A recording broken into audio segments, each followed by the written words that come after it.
a sea of mourners across Iran. Thousands are out to bid farewell to a man respected by many at home and feared abroad.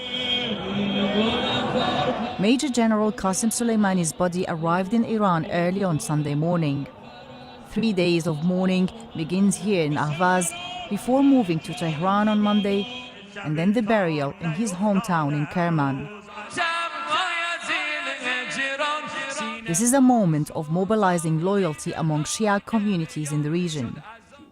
Iran vowed to take revenge for the loss of its top commander, a man who shaped the country's presence and influence in the region by force and blood.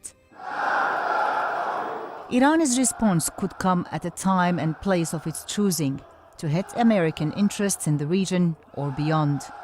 Some of its proxy militias in Iraq started reacting. 2 rockets hit American bases in the heavily fortified Green Zone in Baghdad, where anti-ISIS coalition is based. No casualties reported, but that's a sign of warning for the nearly 6,000 American troops in Iraq. Perhaps it's time to leave. Instead, the US is planning to bolster its defenses in the region, sending 3,000 more troops. President Donald Trump warned in a tweet of harsh reaction to any attack on Americans or US assets. He says the US has targeted 52 Iranian sites to strike if any escalation. The world is calling on self-restraint.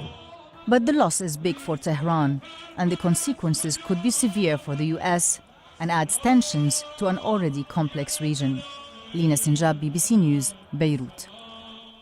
In the last hour, Iran has announced it's planning to roll back further on the commitments it made when it signed a deal on its nuclear program in 2015. President Trump, of course, pulled out of the deal in 2018, and Iran has been gradually moving away from it since then.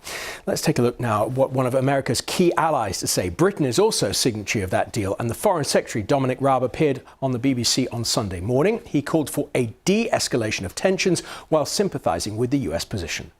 We understand the action they took, but we also need to be very clearly focused on what happened.